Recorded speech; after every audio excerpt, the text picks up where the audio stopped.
I want to make it very clear in the beginning, I'm not anti-government. I don't believe in terrorism. And I want to make it especially clear that there are a lot of good people in the FBI and the CIA, naval intelligence, army intelligence, military intelligence, NSA. Unfortunately, there are a few key people in key positions who have made a difference, a big difference, in what's happening in America today. So, looking back, my personal experiences, I retired from the FBI March 1979. At that time, I was in charge of the FBI Los Angeles Division. I had more than 700 personnel under my command. The Attorney General of the United States, Griffin Bell, asked me after I retired if I'd coordinate security for the Pan American Games. I did. I was a consultant in the 1984 Los Angeles Olympics. I was a consultant for former Governor Jerry Brown, California Narcotic Authority. So I do have credentials. My first major and credibility, believe me.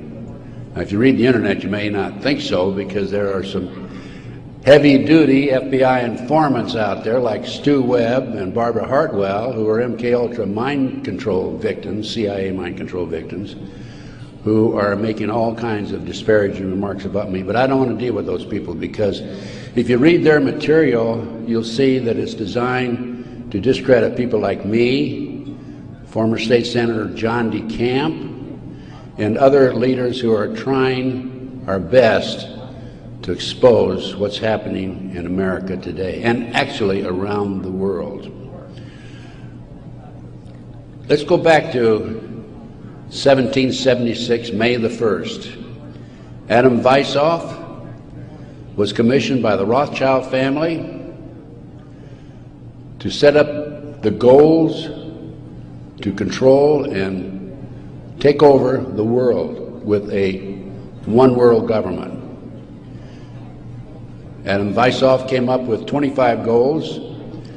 Among these goals were control the press, corrupt the youth through sex and drugs, elect our own people meaning the Illuminati, to key positions in all levels of the government, city, county, state, and federal.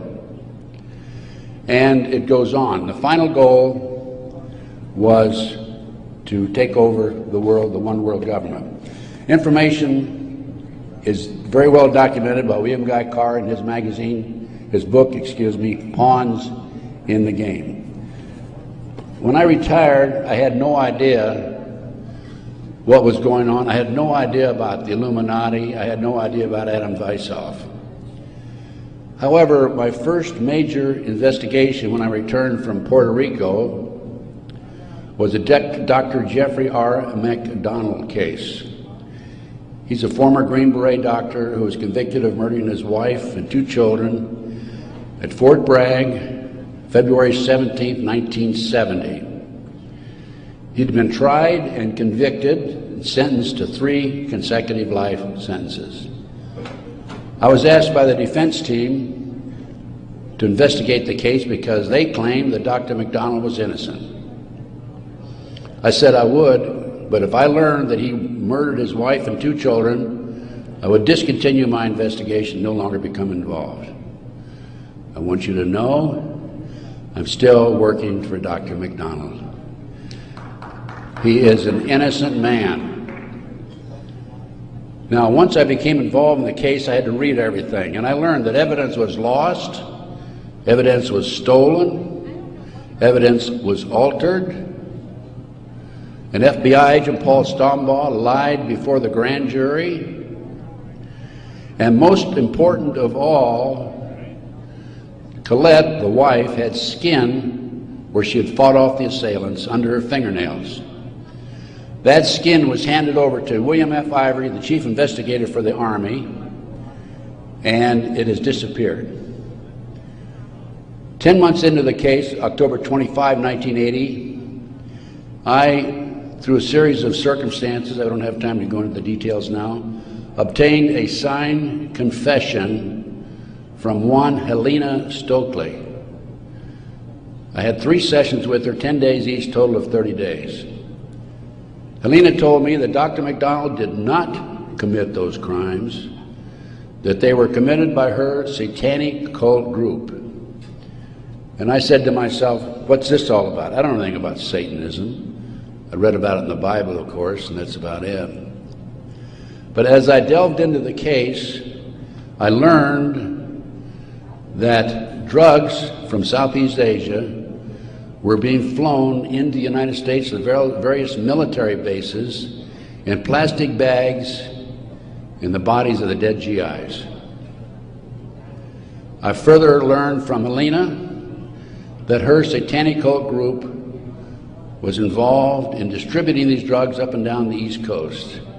They were mad at Dr. McDonald because he was abusive to the cult members and the GIs who went to the civilian hospital where he was moonlighting for relief of some sort. So they went in and attacked him that night. There were a total of 7 involved in the crime. She named them all for me. Right now, today, I know where some of them are located. But to further check and document this, I went to the UCLA library, and I found out, in fact, in the Time magazine, January 1, 1973, there was an article about bringing drugs in plastic bags in the body cavities of dead GIs. There was no question in my mind Helena was telling the truth. I gave her a polygraph test and she passed. I had her examined by a psychiatrist and she passed. And as a matter of fact, the government themselves had given her a polygraph examination early in their investigation before I entered the case. And Byzantine, the Army polygraph operator, said that she thought that she was telling the truth. She thought she was there that night. Now, the most recent series of events in the McDonald case, now I'm telling you a little bit about the McDonald case because that's what woke me up as to what was going on. It was after that I started researching and went back and found out about the Illuminati. Illuminati/Satanism. It was after that I learned considerable more about what was going on. And the most recent information, Dr. McDonald, who's been in the penitentiary for some 25 or 26 years now, appeared before a parole board just 2 days ago, his first that he's ever appeared before a parole board. And the reason he had never appeared before is because, in his opinion, had he appeared before, it would be an admission of guilt.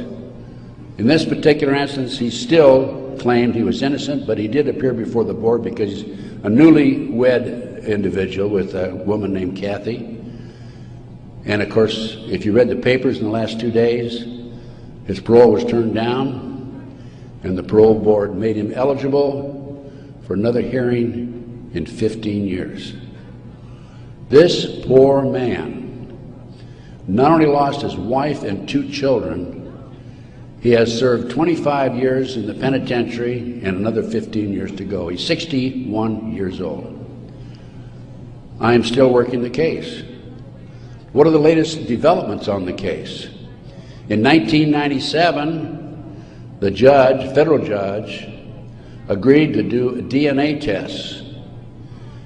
And they chose 15 individual pieces of evidence to be examined.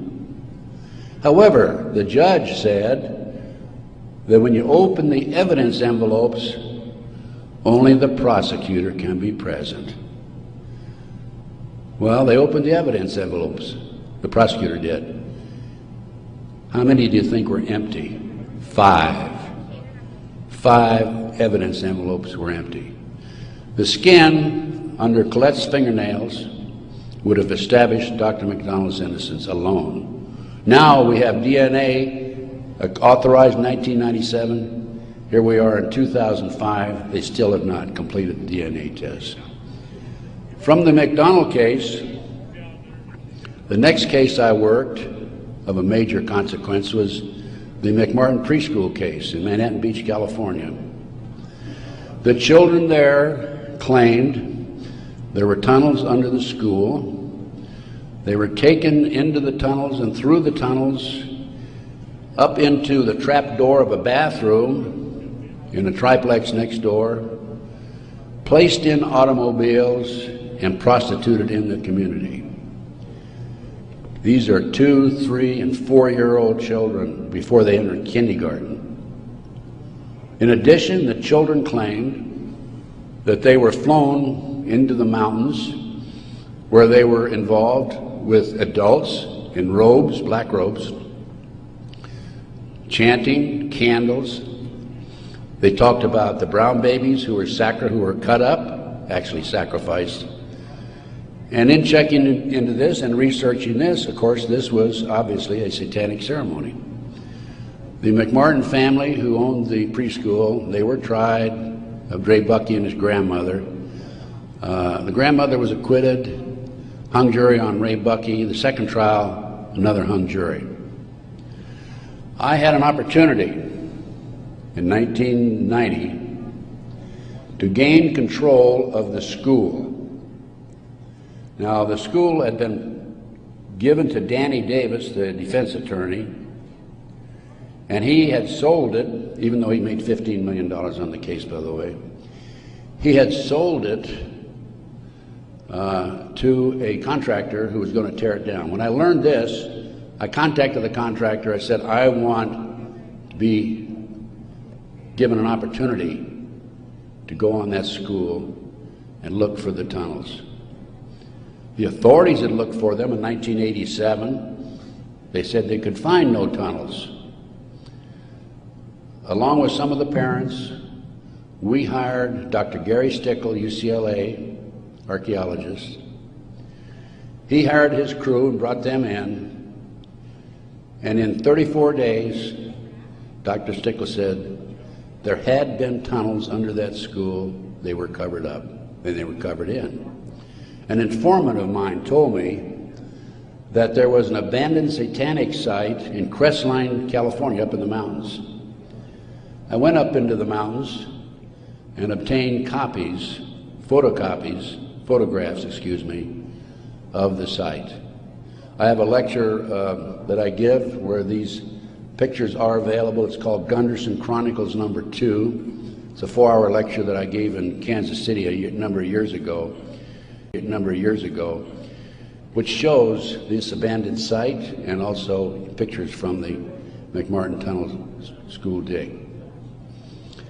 From there, I became involved in another case, very frightening case, because I established, with the help of people like John DeCamp, former state senator in Nebraska, that we have in this country today a covert military criminal enterprise, government enterprise, primarily by U.S. military intelligence, that is operating full throttle, and everybody refuses to investigate it.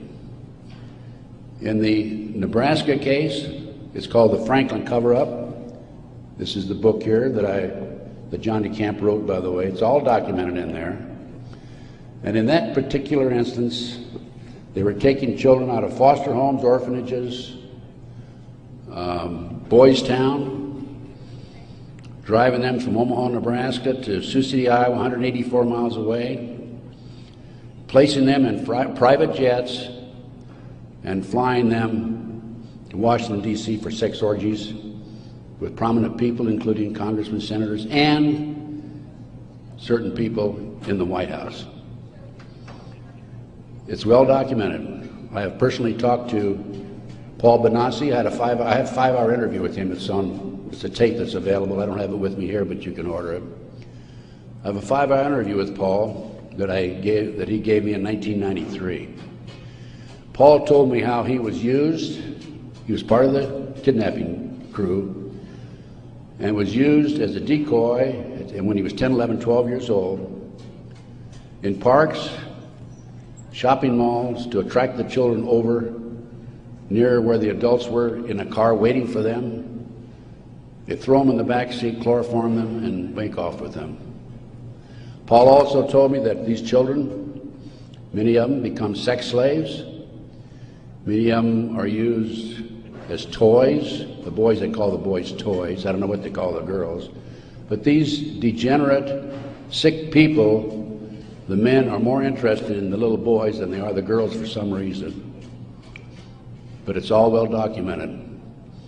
Paul drew the inside living quarters of the White House.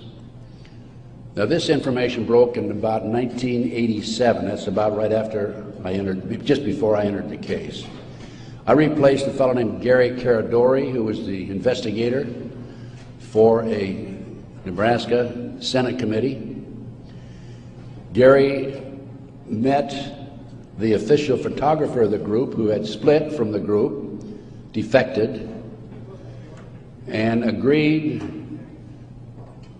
to take the pictures that this official photographer gave him, and they met in Chicago, agreed to take the pictures back to the committee. He flew out of Chicago in his private plane, a short distance out of Chicago. The plane exploded midair, and his briefcase has never been found. He and his 11-year-old boy died. His briefcase has never been found. The rear seat of the airplane has never been found. I made every attempt possible to obtain possession of or control of that plane, because I wanted to examine it for bomb chemicals, particularly the back seat. It's no longer available. Nobody knows what happened to it. Gary Caradori was a civilian, yet it was taken to a military base for examination. A deputy sheriff was the first one on the scene. He saw the pictures. He started picking up the pictures. An FBI agent came along, took the pictures away from him, told him to keep his mouth shut. He started talking to a few people. A year later, his wife was murdered. He's no longer talking. This international child kidnapping ring, I later learned, was out of Washington, D.C.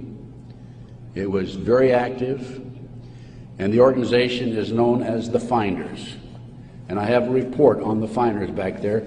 Everything I'm telling you is documented, by the way. The Finders has been established and operating throughout the 1960s up to the present time. It was exposed in 1987. They moved their operation to Wichita, Kansas, and they're operating right today in Wichita, Kansas. I have taken my report to the FBI a half a dozen times, demanded an investigation, and I have yet to be interviewed. So we have the Finders, we have the Franklin cover-up, which documents what I'm telling you. We have the pawns in the game. Pawns in the game is the Illuminati. This is the Illuminati/Satanic movement in this country today. And the last thing I'm going to mention in the way of a book is why Johnny can't come home. Johnny Gosch was, September the 5th, 1982, a newspaper boy on a Sunday, and he was about to deliver his newspapers in West Des Moines, Iowa. He never delivered any newspapers. He disappeared. The mother, Noreen Gosch, was dumbfounded, didn't know what happened, demanded an investigation of the FBI and by the West Des Moines Police Department. The chief of police in West Des Moines said to her, even though he's disappeared, we do not have any witnesses who saw him being grabbed and placed in a car or being taken control of. So we're not going to investigate it. The FBI used the same premise. They refused to investigate it. Now, I've been involved in kidnappings in the FBI, and I can tell you that it's automatic within 24 hours, at the end of 24 hours, that we had to go in my day, this was back in the 50s, 60s, and 70s, we had to go in and start investigating the case after they've disappeared for 24 hours. Today, As I stand here and you sit there, the children are disappearing in this country at the rate of 83 per hour. That's over 700,000 children a year. Now I can go back to July 1982. The Reader's Digest claimed there were 100,000 children disappearing every year. There's another statistic that I find very interesting, and that is that it is estimated 2,500 children are kidnapped and murdered in this country every year. That's an unbelievable figure. Yet, the FBI refuses to investigate it. Now, after the Nebraska case, and part of the Nebraska case, most recently, we have a young man named Jeff Gannon, who has appeared in the White House using a fraudulent press pass. This has happened within the last month.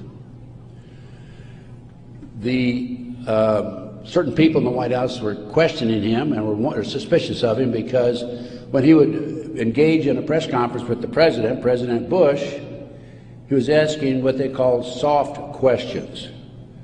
Soft questions meaning the president would have an answer for them, he'd look good. Somebody started checking into his background. They learned that he was actually an individual named Jim Guckert. This is all on the internet, by the way. And Guckert had a homosexual website. So Jeff Gannon is an alias of Jim Guckert. Now his picture appeared in the internet, and he is believed to be Johnny Gosch, who was kidnapped September the 5, 1982. The mother, Noreen Gosch, who wrote this book, Why Johnny Can't Come Home, I have a 2-hour interview with her on video, available again if you want to check my order blank. She did not sit still for this. Can you imagine if the 83 mothers of children who disappear every hour would do what Noreen Gosch has done? We wouldn't have this problem today. She went to the FBI, demanded an investigation. They refused to investigate. The police refused to investigate because the case tied into the Franklin cover-up. Some of our top politicians in the country, leading businessmen, Harold Anderson was identified by the children, past publisher of the Omaha World Herald. The head of the Nebraska Forestry Service was identified by these children. There 80 children came forward in this Nebraska case. And it goes, as I said, right up to the White House. In 1987, according to Paul Benassi, he was furnishing toys, or little boys, young boys, to the sick people, certain sick individuals, in the White House itself. I have the names of some of these people. No need to mention it here. Some of them are mentioned in the Franklin cover-up. But it does appear that Jeff Gannon is, in fact, Johnny Gosch. Noreen Gosch, the mother, has looked at the pictures. She believes it's Johnny Gosch because he has a scar on his right cheek about the size of a nickel. It's white. Gannon has a scar there also. Little Johnny Gosch had a birthmark on his left chest about 8 inches long. From looking at pictures of Jeff Gannon on the internet, it appears that he had a birthmark at one time, and there's been an attempt to erase it. I personally talked to one of the youngsters who was involved in this network. I've talked to several of them. And he assures me that Jeff Gannon is, in fact, Johnny Gosch. Well, how did Johnny Gosch get from West Des Moines, Iowa, 12 years old, all the way with a phony press pass into the White House as of a few weeks ago? Well, what happened to Johnny is that he was transported from West Des Moines, Iowa to Sioux City. He was placed on a farm for 3 weeks, sexually molested. He was taken to the mountains in Colorado, placed in a cage in a house of some sort, or a cabin, and then later he was used as a sex slave. They didn't kill him, they didn't sacrifice him, although a number of these kids are sacrificed in satanic ceremonies. Now, he escaped with another young man. They stole a car, and in 1997, Johnny knocked on his mother's door at 2:30 in the morning, Noreen Gosh, and said he wanted to talk to her. He was there with another young boy. He came in, he told Noreen, he says, "Mother, I was kidnapped.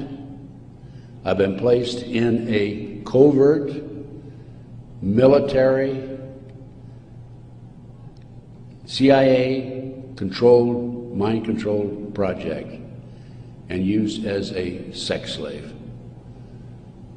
He said, "I can't come forward at this time because they will kill me." And then he left. Noreen says that's the last time she talked to him, 1997.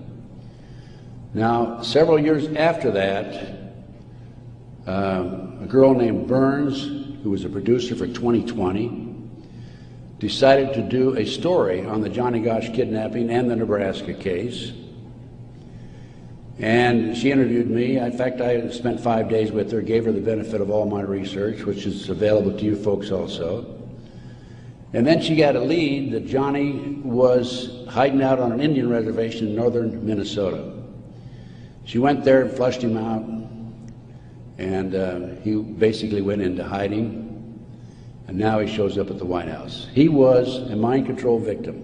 If you don't know anything about MK Ultra mind control program, it came into this country through the German scientists after World War II. They were involved with the Nazis during the war and prior to World War II in developing robots and individuals to be used on command for anything that they wished, including assassinations and other nefarious activity. The MK Ultra program, CIA mind control program, was investigated by Congress in 1987. Congress said, "CIA, you got to quit doing that. That's you're bad boys." And they said, "We will quit." Don't kid yourself. It's very active today. There are people like Barbara Hartwell out there who are mind control victims. She's another one who's been bashing me. I must be doing a pretty good job because I wouldn't have these people criticizing me on the internet like they do. And of course, it doesn't bother me in the least. But going back to the Nebraska case and MK Ultra, a lot of this training took place at Offutt Air Force Base in Omaha, Nebraska, which was Strategic Air Command headquarters.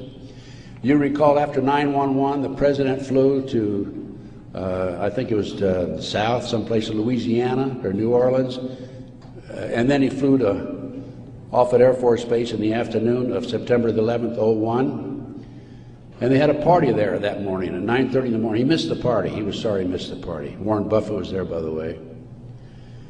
And the MK Ultra program has been very actively administered, not only at Offutt Air Force Base, at Fort Bragg, North Carolina, the place where Dr. McDonald's family was slaughtered in 1970.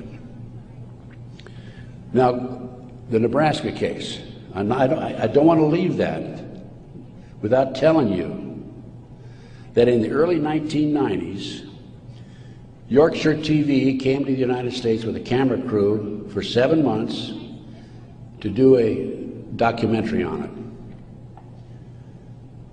They went back to England, produced the documentary, and they brought it over into the United States.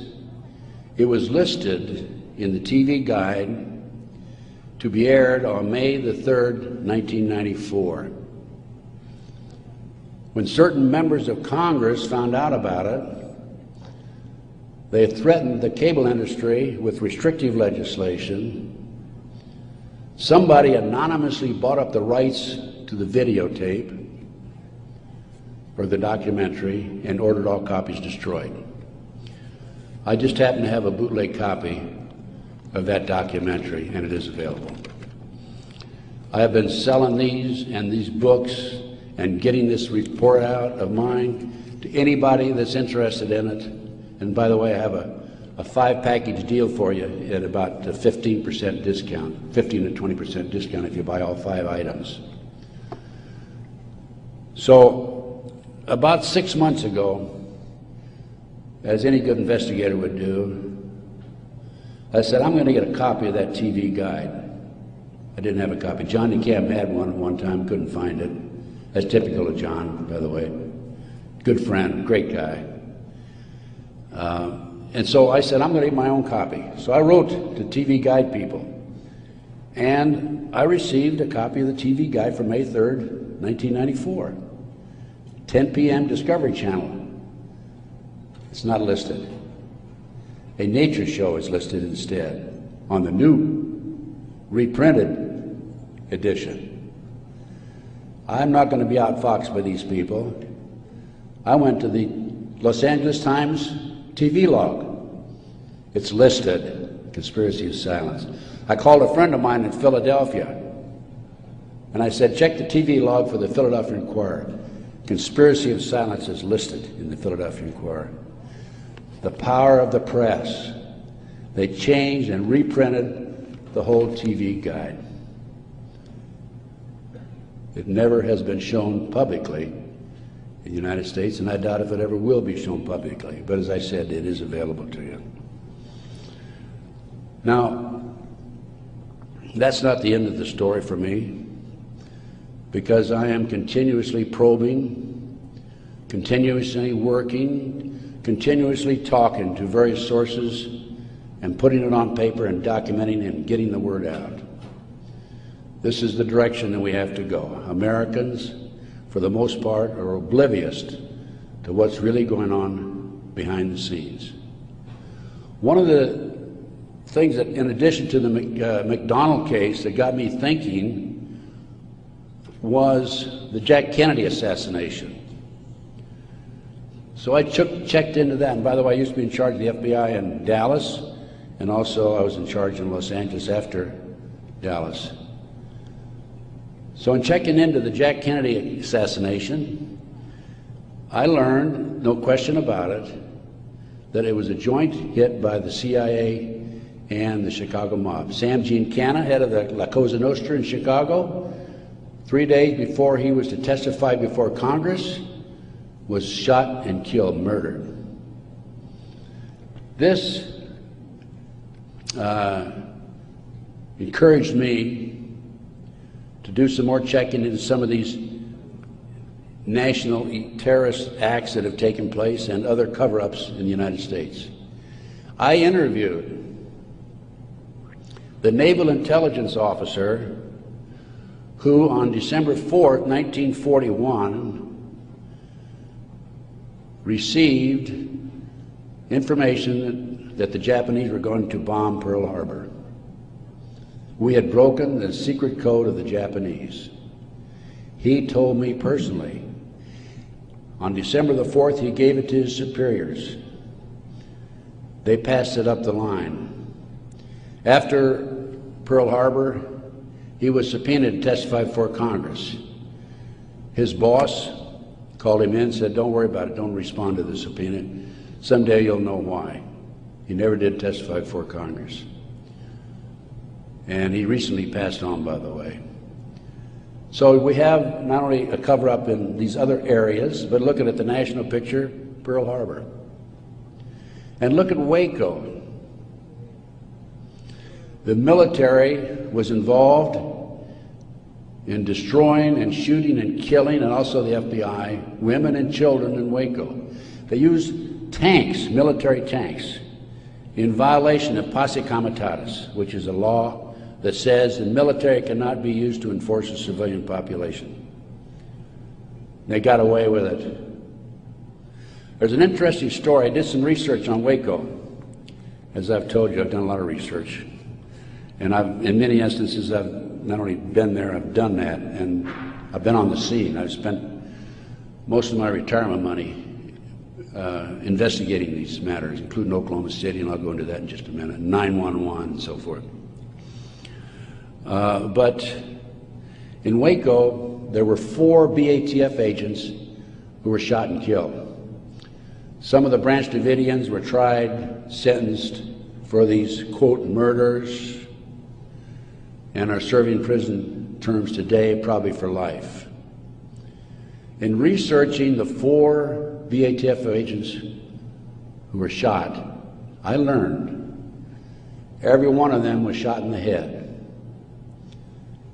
Now, for those of you who have been in the military, that's a sniper shot, no question about it.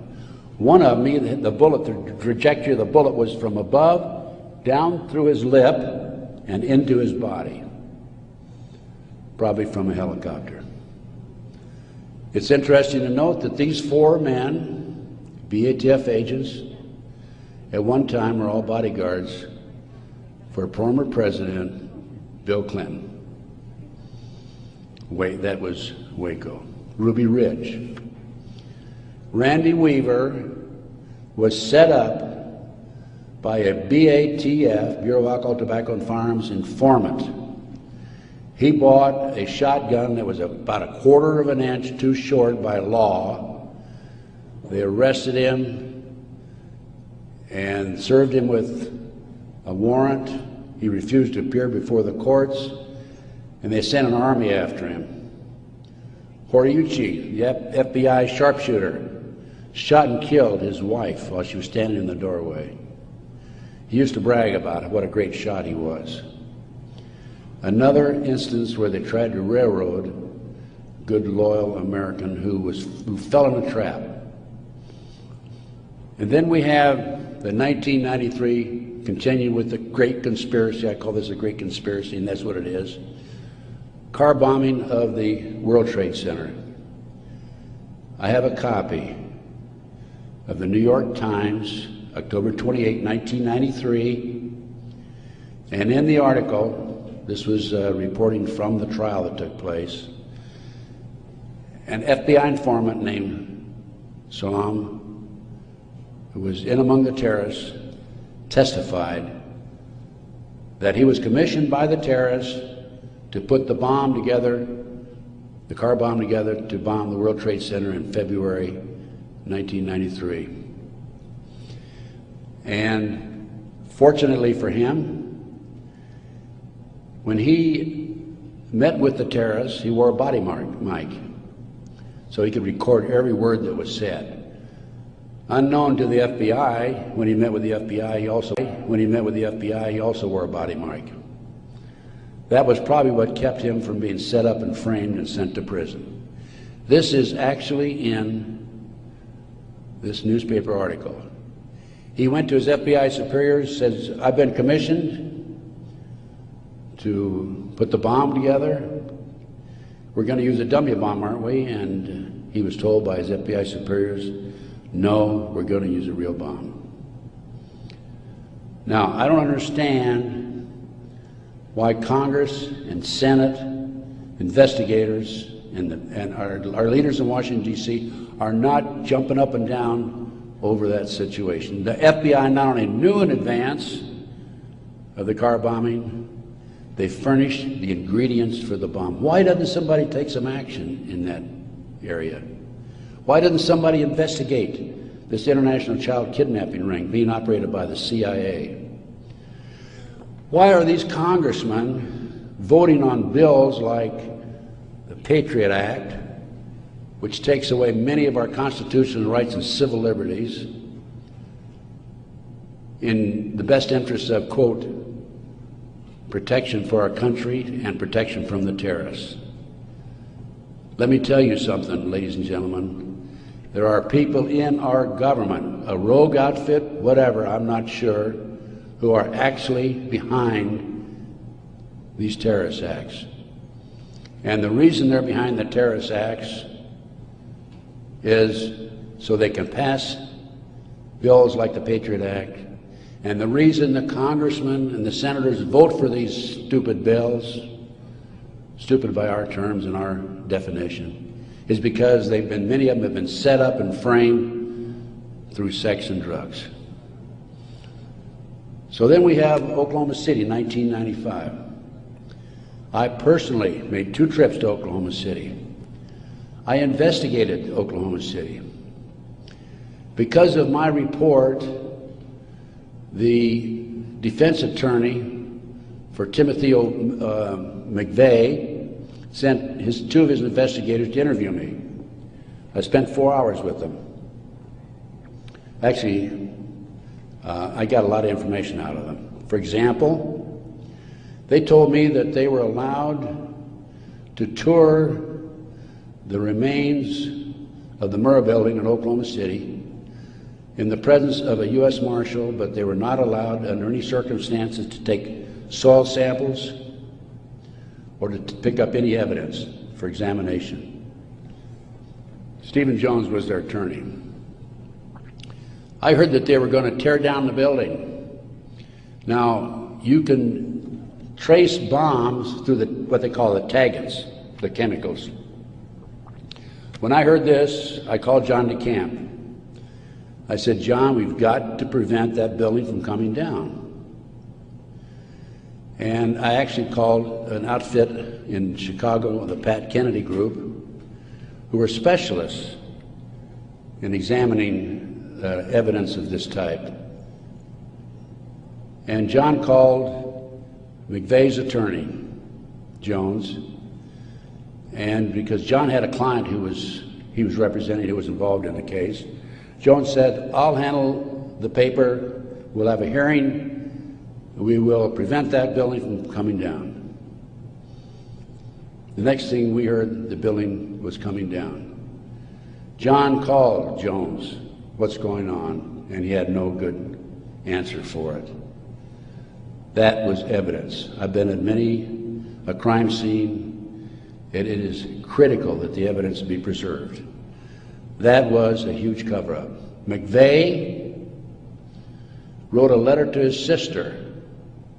McVeigh was in Special Forces. The government says, military says, oh no, he flunked out. He didn't flunk out. He was recruited out of Special Forces, according to him, a letter he wrote to his sister, to be trained to be a CIA assassin and also to work for the CIA international drug operation, both against the competition and for the CIA pro-drug people. McVeigh was, in my opinion, an MK-Ultra mind control victim. He was visited in prison in Oklahoma and in Colorado by Dr. Jolly West. This was secret, by the way. I happened to find out because I made some phone calls to the right people. Jolly West was one of the foremost leaders, along with Sidney Gottlieb, in the CIA's MK-Ultra mind control operation. Why would somebody like Jolly West go interview McVeigh, not only in Oklahoma but also in Colorado during the trial? Because he was a mind control victim himself. At one time, it was reported, I think in the U.S. News and World Report, that McVeigh had a microchip in his buttocks. Our military reportedly have been using microchips to keep track of their soldiers. The bomb in the truck allegedly was a fertilizer bomb. The government first announced that it was a 1,500-pound bomb and then a 2,500-pound bomb, and I think it ended up being 4,800 pounds. That bomb that was in the truck destroyed half the building. A 4,800-pound fertilizer bomb, ammonia nitrate fertilizer bomb, dissipates and did not have the potential, the possibility of destroying that much of the building. After the Oklahoma City bomb went off, I had a call from a friend of mine, Michael Riconosciuto. For those of you who are making notes, look up in the internet, R-I-C-O-N-O-S-C-I-U-T-O. Michael Riconosciuto. I've been working with Michael since the early 1980s, 82 is when I first met him. He was a CIA agent, operative for some 2 decades. He was also an FBI informant at one time. His father owned the Hercules Manufacturing in Silicon Valley, California. Hercules Manufacturing developed what is known as the electro-hydrodynamic gaseous fuel device, which is a highly classified bomb.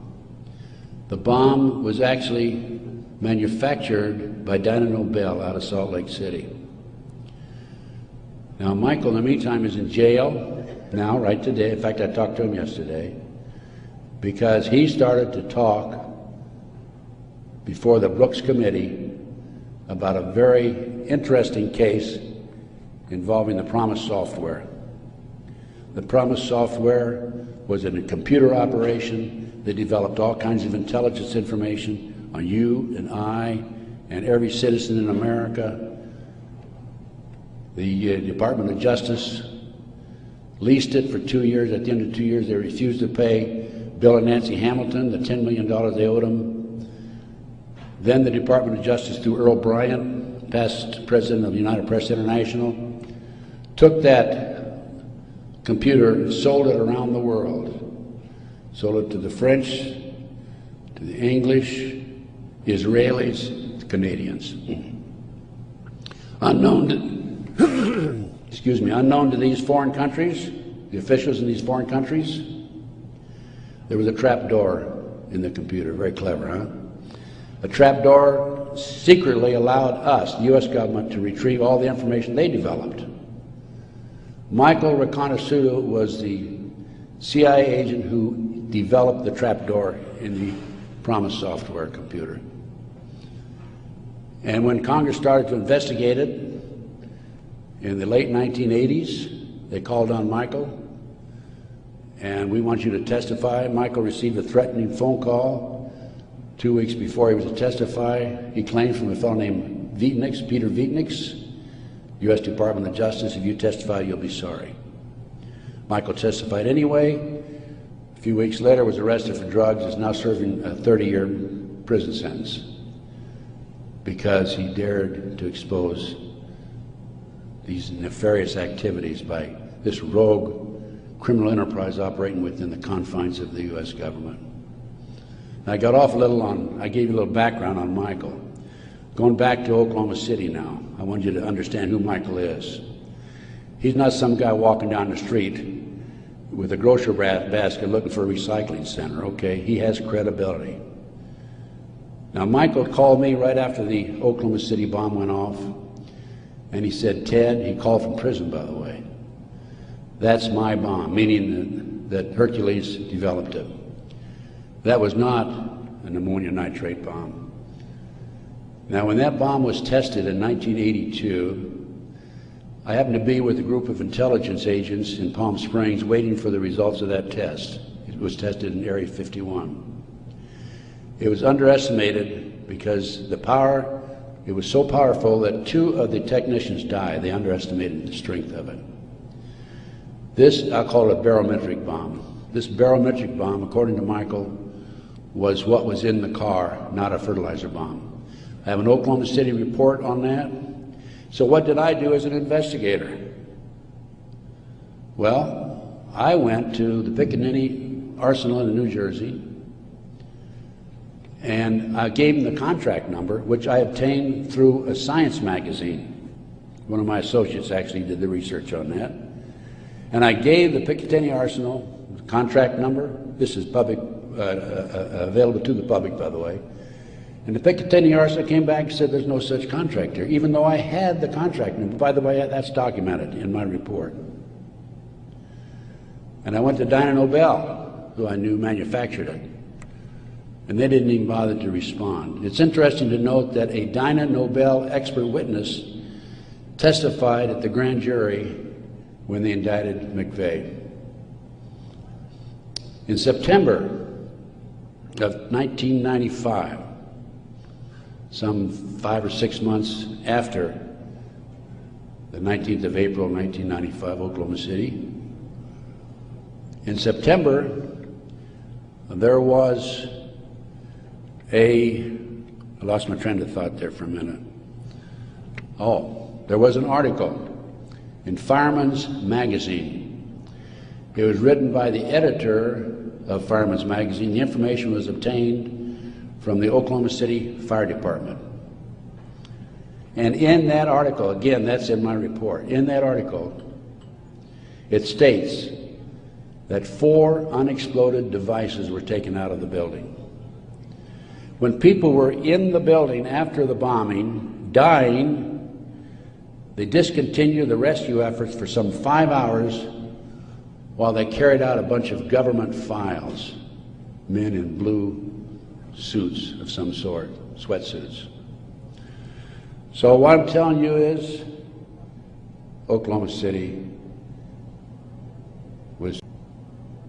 was perpetrated by certainly people other than McVeigh and Nichols, and now Roger Moore, if you read the paper recently, the gun dealer who claims that he was robbed of his guns in Arkansas and that money was used to finance the Oklahoma City bombing. Roger Moore has been accused by Terry Nichols of being involved in it.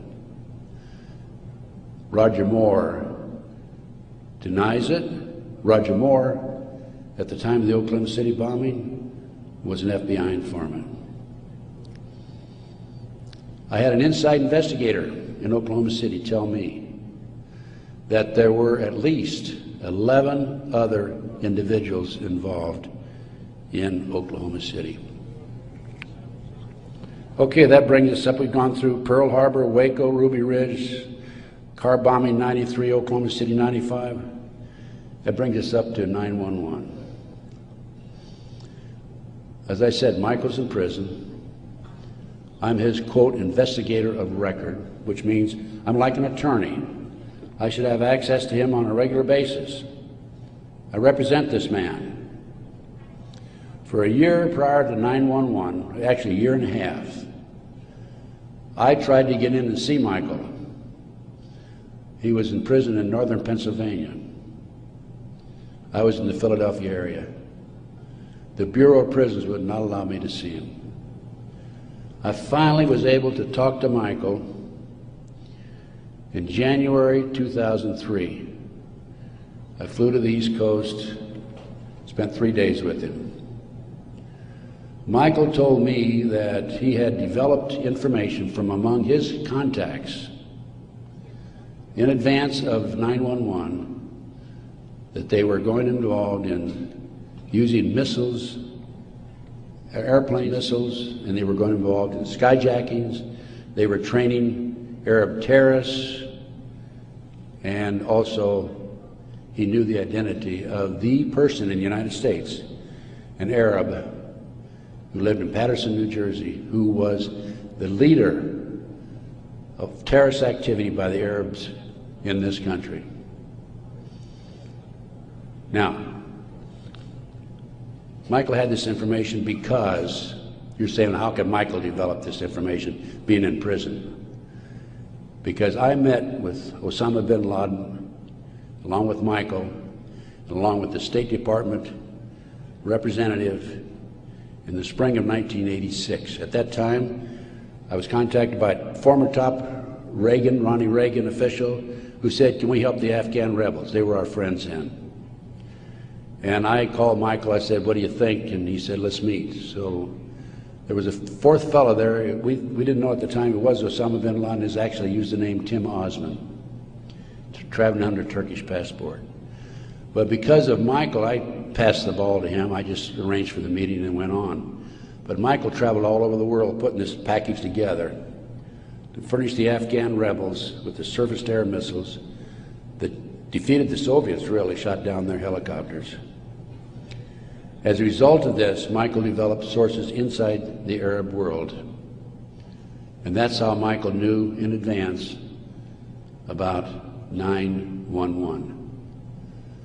Michael told the FBI on March the 20th, 2001, about this plan to use skyjack airplanes and use them as missiles. He also furnished to the FBI one of his sources, one of his confidential sources inside the Arab group. The FBI interviewed him, threatened him with prosecution, and deported him. That man, along with his family, have disappeared. We think that they're dead. The FBI refused, absolutely refused to look into this situation. More shocking is that Michael had the names of the people who were obtaining the false names of the people, the Arabs who were obtaining false passports. Had their names. He had the source who could furnish him that information. He told FBI agent Keith Kutry, March 20th, 2001, excuse me. He told Kutry, he says, I'll give you these names, the name of this person who is coordinating the whole project for the Arabs, providing I be given immunity and he be given immunity. Mr. Kutry, in spite of the fact he was armed with this information 6 months prior to 9/11, came back 2 days after 9/11 on the 13th and saw Michael in prison again.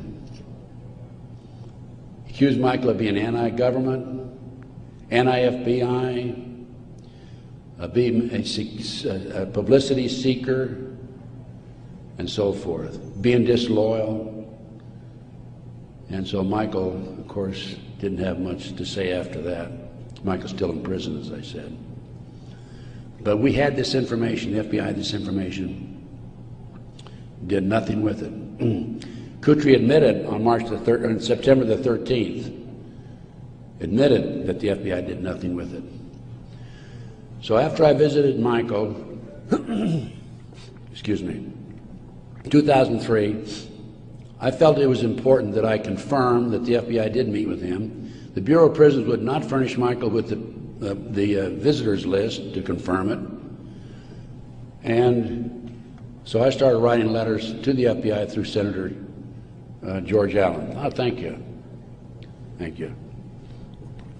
And to confirm that he did in fact meet with them, I wanted to document it. I also asked for the identity of the other agent who was with Agent Kutry. And I had a terrible time. It took me a year and a half writing letters to the FBI to get them to admit that they'd interviewed Michael on March the 20th, 2001. I finally did have that information. That information is available again in one of my reports, my terrorism report that I have in the back. So that basically brings me up to the present time.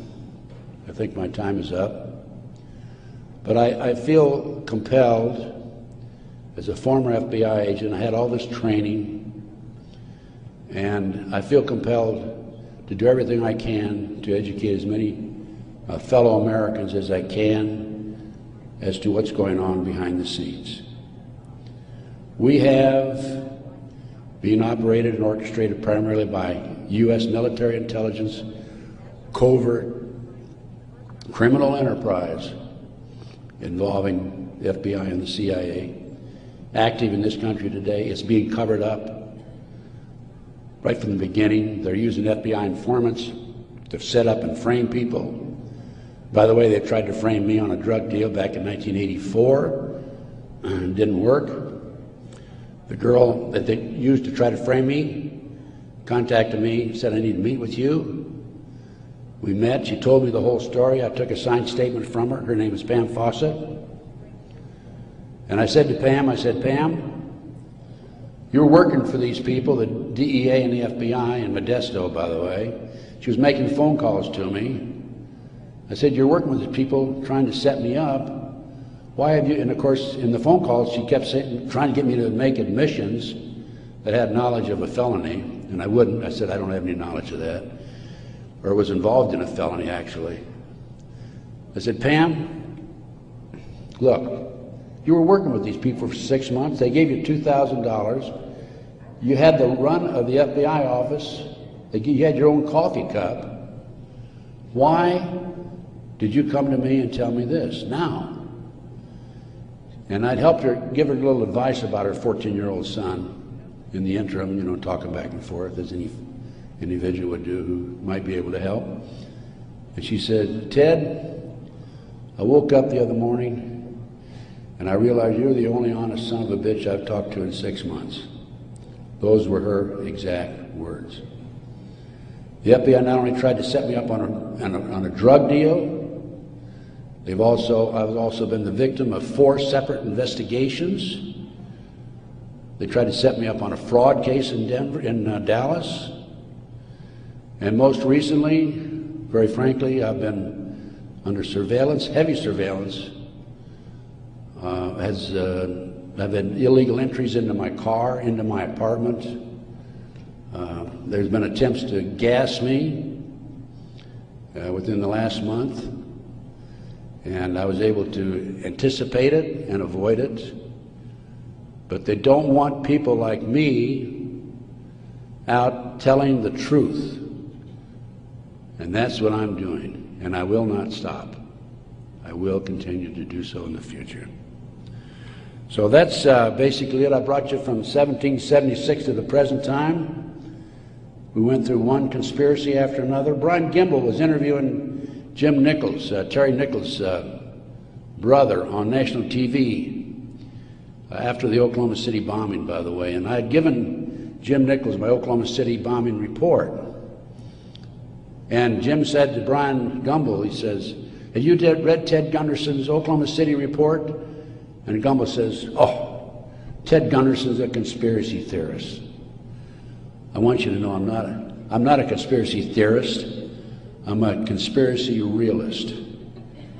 It is there.